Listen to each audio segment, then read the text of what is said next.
You're listening to the N2K Space Network.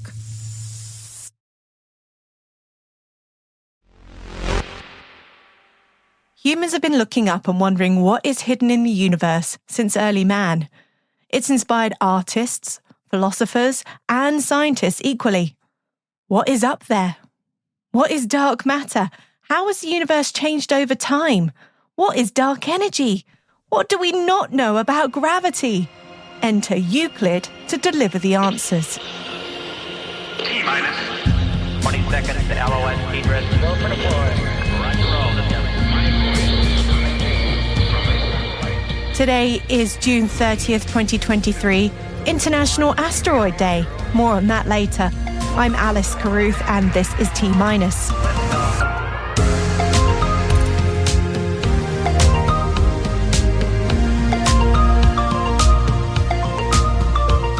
SpaceX to deliver ESA's Euclid vehicle into orbit. Vega-C launcher suffers another setback. SDA opens bidding for 100 new satellites to compete in its Tranche 2 transport layer. And we speak to space philosopher Frank White about whether commercial astronauts on suborbital space flights experience the overview effect.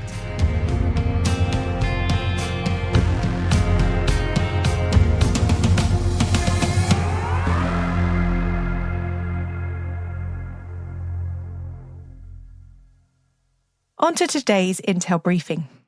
Now, we're not normally into covering stories that haven't happened yet, but we are feeling a little philosophical going into the Independence Day long weekend and featuring Frank White as today's guest, and thought, what better way to celebrate than to get excited about the next launch from SpaceX's Falcon 9, of course, which will be transporting the European Space Agency's Euclid vehicle.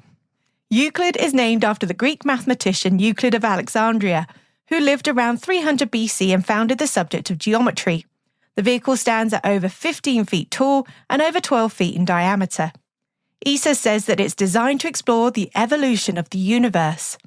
Their clever onboard instrumentation will make a 3D map of the universe, with time as the third dimension, by observing billions of galaxies up to and out to 10 billion light years away, which stretches across more than a third of the sky. Euclid was designed to be part of ESA's Cosmic Vision program, with an aim to answer questions such as, what are the fundamental physical laws of the universe? And how did the universe originate? And what is it made of? Not small questions, I'm sure you can agree. Euclid will be joining ESA's Gaia and the James Webb Telescope in the operational orbit known as Sun-Earth Lagrange Point 2, at an average distance of 1.5 million kilometers, about 930,000 miles, beyond Earth's orbit. This location keeps pace with Earth as we orbit the Sun. Now, ESA will be broadcasting the SpaceX Falcon 9 launch live, which is targeted for 11:11 a.m. local time on Saturday from Cape Canaveral in Florida, with a backup date on Sunday. And we can't wait. Staying with our European friends, an Italian space propulsion company, Avio, held a static firing test of the Zefiro Forte motor. The motor is for the second stage of the Vega-C launcher, which suffered a flight anomaly in the last launch attempt in December of last year. 40 seconds into the test, another anomaly was revealed, leading to a reduction in overall pressure performance of the motor before the complete 97-second burn. The conditions of the test were purposely set to an extremely severe in terms of max motor operating pressure in order to demonstrate a large performance margin with a view to ensure maximum flight reliability.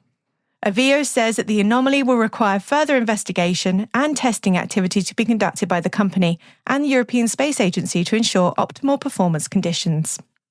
It's been a hot minute since we mentioned the behemoth that is Viasat since the acquisition of Inmarsat, but it seems that the satellite giant is quickly coming up to speed with its new missions.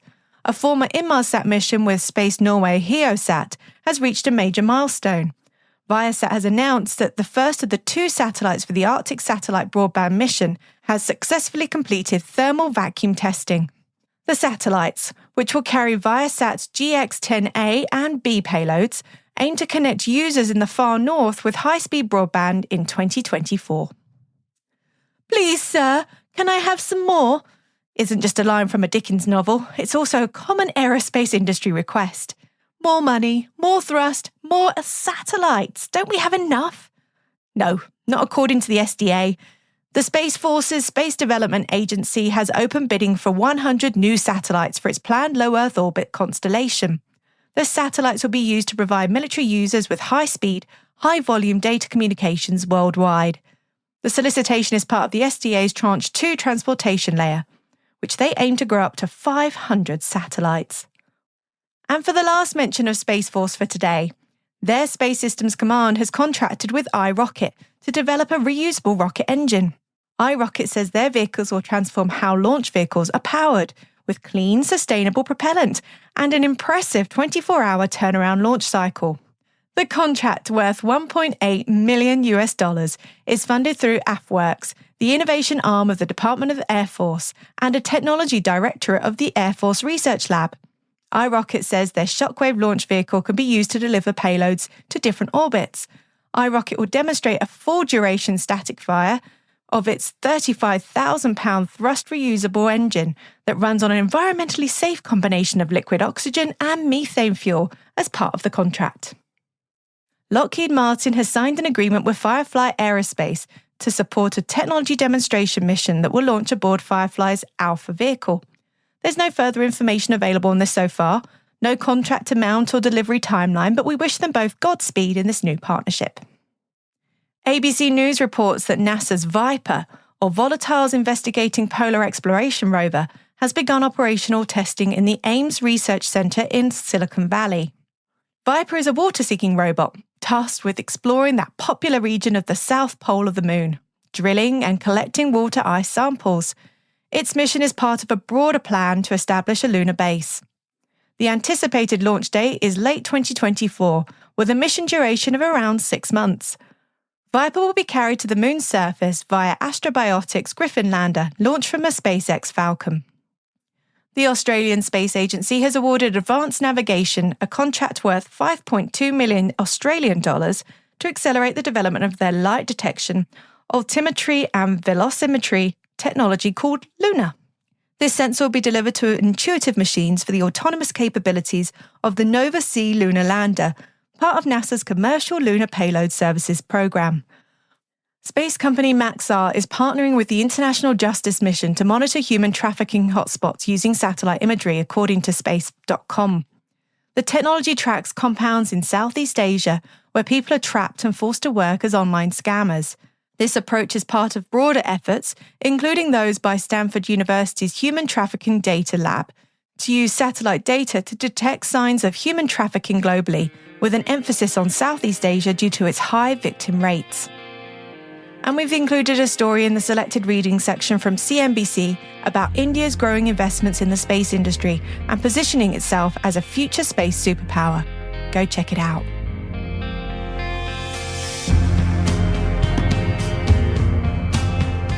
Hey T-Minus crew, tune in tomorrow for T-Minus Deep Space, our show for extended interviews, special editions, and deep dives with some of the most influential professionals in the space industry. Tomorrow we have Frank White talking about the overview effect and whether commercial astronauts experience it. Check it out while you're grilling, mowing the lawn, or driving your kids to the game. You don't want to miss it. And as a programming note, the team here at N2K are taking the long weekend for Independence Day here in America. We won't be publishing a T-Minus Space Daily on Monday or Tuesday next week. But stay tuned for 2 special editions we'll drop in the feed. On Monday, we're publishing an encore with Master Gunnery Sergeant Scott Stalker, Command's senior enlisted leader at US Space Command. And on Tuesday, we're publishing a brand new career notes with retired astronaut Colonel Eileen Collins, the first American woman to command a space mission.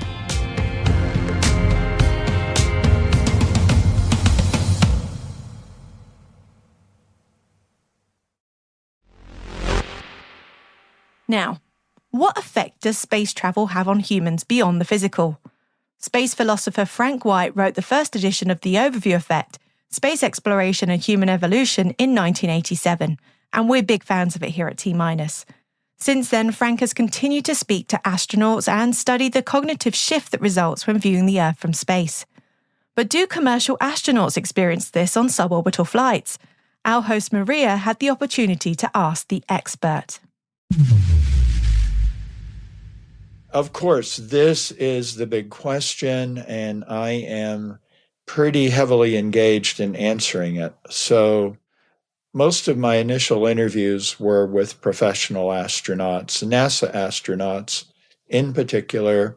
And over time, I've interviewed astronauts from other countries. And the astronauts really discovered the overview effect on their own. And that is to say, something happened. I felt different when I came back. I had a shift in awareness from seeing the Earth from space and in space. Increasingly, as I've looked back at my interviews, they've also had an impact of looking beyond the Earth into the universe. And when I first published the book in 1987, those were the kind of people that I interviewed. And that persisted right up until the most recent edition. And now I've started interviewing the commercial astronauts. And in particular, I do have several interviews with people who've flown on a Blue Origin flight. And there's no preference for Blue. That's who I've been able to secure for an interview. I'm anxious to interview Virgin flyers as well. We have a lot of differences in what's happening. First of all, not a lot of training for the most part. And secondly, they're going for the experience for the most part. And then they're looking at much shorter flights, suborbital flights, and that's a big difference. So I had people say to me that the commercial astronauts on Blue and Virgin would not experience what I call the overview effect because they'd be too close to the Earth and it would be too brief, and it just wasn't going to happen. And I thought, well, that makes sense. I hear what you're saying. But if we are going to be good scientists, let's just get some data. And I pointed out, remarkably, the United States only has sent astronauts on 2 suborbital flights, and that was Alan Shepard and Gus Grissom. So Alan Shepard did have a comment about his experience that very strongly indicated that something happened. He said he'd looked at all these pictures, he had prepared himself for the flight, but nobody could be prepared for the view that he saw. And I included that in the book, even though I never interviewed him. Well, that indicated something. But now I've started interviewing Blue Origin astronauts, and they are on a remarkably fast flight. It's like 11 to 13 minutes. Yes. And you would think it is too fast. It is too brief, and you're not very far from the surface and all of that. But then when I talk to them, it seems like something significant does occur for most of them. And many people saw William Shatner. Yeah, that very famous occurrence. I remember watching that live when it happened. Yes. When he came out, he was deeply moved. Deeply moved. He was close to tears. It was difficult to articulate what happened. It's been interpreted as a negative experience, but I think that's too simplistic. I think it was powerful, and it was something other astronauts have reported in different ways, which is they see how tiny the Earth is against the backdrop of the universe, how fragile it is. They come back with a feeling we've got to do something to protect the environment. And he had gone with an expectation of joy. It was going to be joyful. And for some people, it is joyful. But this sense of fragility and responsibility is something professional astronauts who took longer trips have reported. Another constant is we don't think of astronauts crying. And I've talked to professional and commercial astronauts who cry when they see the Earth. They don't know why. They're not sure. Jean-Francois Clairvoy, who is a French astronaut, said he felt a sense of love, and it brought him to tears. He said, I think it's even more than the beauty of it. And other astronauts have talked about tears coming into their eyes unexpectedly when they first see the Earth. And we see this with Shatner, and we see it with other commercial flyers where they're moved deeply. And so, one of the things that Shatner talked about was he talked about how you go from the blue sky to the blackness of space really quickly. He said something like, it's like the sheet being ripped off your bed when you wake up. And there's this sudden change. And I've talked to others like Glenn DeVries, who talked about you go from the blue to black and back to blue very quickly. And it appears, at least on Blue Origin, what you would think would be a detriment seems to be a benefit in terms of how important the experience is, because this rapid ascent appears to heighten how people feel. It almost sounds like a relief to return to Earth in that case. Indeed. Yeah. And you don't have a lot of time to be weightless. You don't have a lot of time to look out the window at the Earth, but still, it appears to me that people know that in advance, so they're very prepared. I believe that people have begun to realize the time is quite precious, so we have to use it effectively. The emotion doesn't always come during the flight. When I talked to Katia Echezarreta, who was sent on a Space for Humanity flight, she talked about after the flight. She was flying home, and she flew over the same region she had seen from outer space, and she started crying right then and there. And she was able to pull herself together. She looked out the window again and started crying again.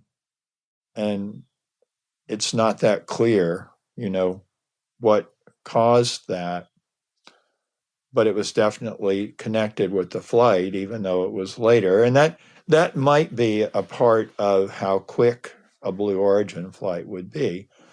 And Sarah Sabri, who also was a Space for Humanity flyer and the first person from Egypt to go into outer space, had a really interesting comment of the lack of distinction between Earth and space. That's really important. Every talk I give, I say, we are in space, we've always been in space, we'll always be in space. And that astronauts don't go into space, they leave the planet. This is hard for people to feel. It's hard for me to feel it because our senses don't tell us that. We just feel like we're on this unmoving, stable platform. And even though we use the metaphor Spaceship Earth, we don't experience being on Spaceship Earth. And Sarah, when I interviewed her, I had done a before-flight interview with her, and afterward I said, well, what happened? What changed? And she said that the distinction between Earth and space went away, and she just felt it was all a continuum. Mm. And I was really, really interested in that because in my mind, that is probably the top of my list of what we should get out of spaceflight. Is we have this dichotomy between Earth and space. I think it's confusing. And if we came to understand in a way we're all astronauts on Spaceship Earth and we need to start thinking like that, it would benefit us on the Earth.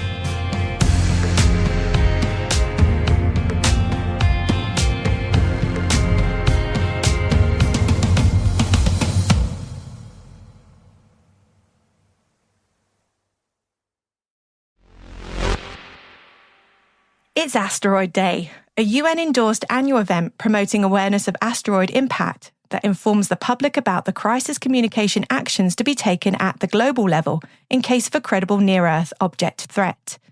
This day was established in 2016 and recognises the anniversary of the Tunguska impact event in 1908. So get involved.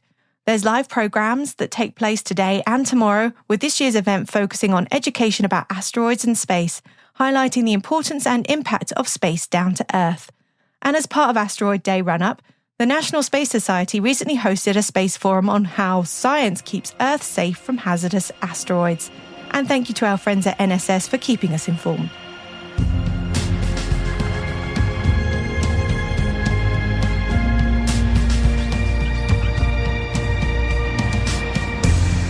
That's it for T-Minus for June 30th, 2023. For additional resources from today's report, check out our show notes at space.n2k.com. We'd love to know what you think of this podcast. You can email us at space@n2k.com or submit the survey in the show notes. Your feedback ensures we deliver the information that keeps you a step ahead of the rapidly changing space industry. We're privileged that N2K and podcasts like T-Minus are part of the daily routine of many of the most influential leaders and operators in the public and private sector, from the Fortune 500 to many of the world's preeminent intelligence and law enforcement agencies. N2K Strategic Workforce Intelligence optimizes the value of your biggest investment, your people. We make you smarter about your team while making your team smarter. Learn more at n2k.com. This episode was mixed by Elliot Peltzman and Trey Hester, with original music and sound designed by Elliot Peltzman. Our executive producer is Brandon Karff, our chief intelligence officer is Eric Tillman, and I'm Alice Carruth. Our host, Maria Varmazes, will be back next week. Thanks for listening.